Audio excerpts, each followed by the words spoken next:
Assalamualaikum warahmatullahi wabarakatuh. Hai Bro and Sis, semoga kita tetap sehat ya dan optimis dalam menyongsong kehidupan.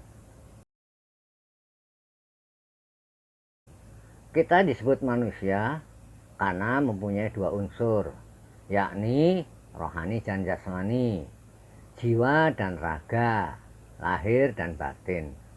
Jika hanya satu, maka kita tak pernah mendapat sebutan sebagai manusia. Kalau hanya jasmani, ia disebut jasad, bahkan bisa dikatakan bangkai. Sebaliknya, tanpa jasmani, maka akan dikatakan sebagai arwah. Dalam tayangan lalu, kita bahas titipan ilahi yang melekat dalam diri yang bersifat jasmani. Kali ini kita bicarakan bagaimana merawat dan menjaga titipan ilahi yang bersifat rohani. Rohani yang akan kita bicarakan di sini bukanlah roh ya, Bro and Sis, melainkan sesuatu yang menjadi bagian dari akal pikiran yang berhubungan dengan intelektualitas dan hati nurani yang berkaitan dengan emosi atau perasaan. Bro and Sis, dengan adanya akal pikiran, kita mampu mendapatkan kemajuan dalam berbagai pengetahuan guna memperoleh kemudahan dalam menjalani hidup. Itu sebabnya setiap generasi akan berbeda dengan pendahulunya. Generasi penerus akan selalu menjadi lebih baik dibandingkan dengan sebelumnya. Hal ini disebabkan adanya akal dan pikiran. Sementara itu, yang menyangkut hati nurani adalah hal-hal yang bersifat emosi atau perasaan, agar manusia tak memperlakukan orang lain dengan semena-mena, punya harga diri, bermartabat, peduli kepada orang lain, dan semacamnya.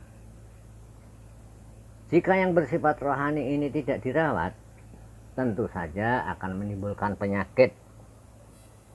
Beberapa penyakit rohani antara lain sombong, tinggi hati, angkuh, sum'ah, dengki, iri, ria, rakus, tamak, ingin memiliki yang bukan haknya, pembohong, nifak, curang, dan sebagainya.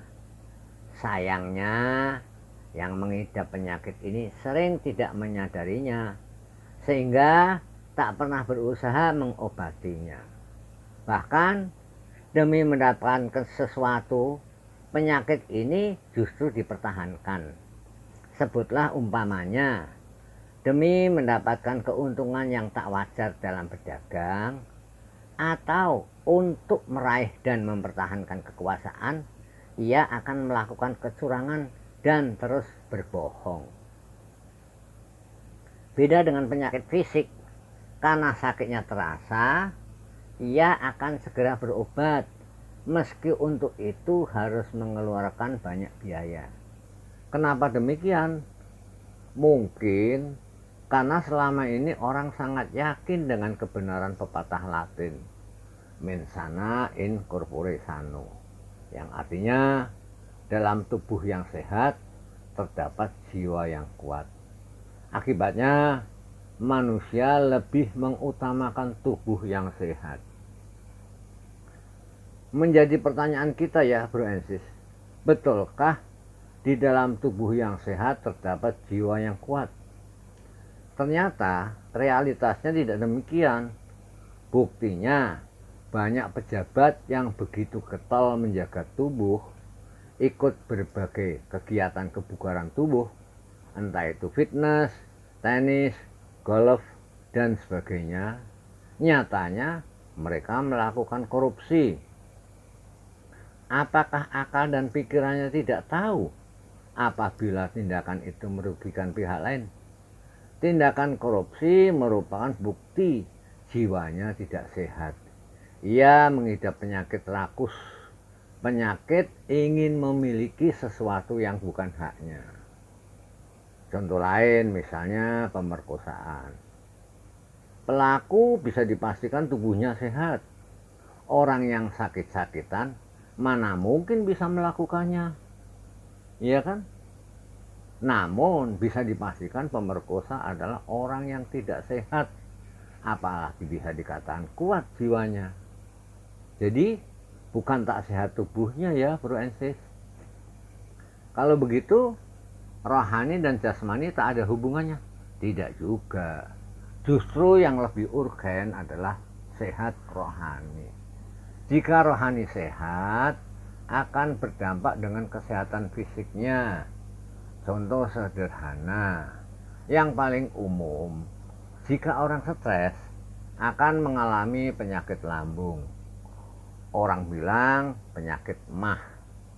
Contoh lain, orang yang marah, ini kan akibat rohani, akan berubah dan berdampak pada fisiknya. Wajahnya memerah, tangan gemetar, intonasi suaranya meninggi, detak jantungnya tak teratur, dan seterusnya. Bro and sis, Allah telah berfirman, ala bizikrillahi tatmainal qulub, yang artinya ingatlah, hanya dengan mengingat Allah hati akan menjadi tentram.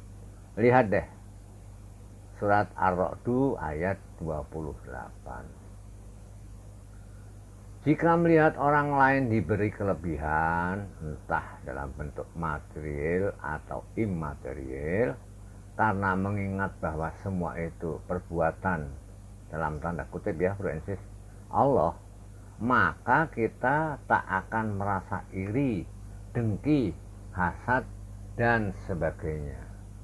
Sebaliknya, jika kita melihat ada orang lain yang berada di bawah kita, kita pun tak akan merasa lebih hebat, tidak akan membanggakan diri, merasa sombong, songkak, dan seterusnya.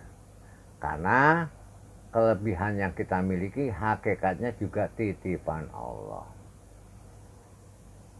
Bro and sis, dalam surat Al-Baqarah ayat 222, Innallaha yuhibbut tawabina wa yuhibbul mutatahhirin. Sesungguhnya Allah mencintai orang-orang yang bertaubat dan membersihkan diri.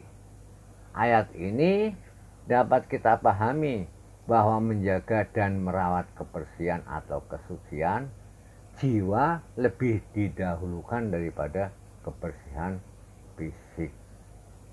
Lalu bagaimana menjaga dan merawat titipan ilahi yang bersifat rohani ya? Dengan bertaubat. Salah satunya sering beristighfar.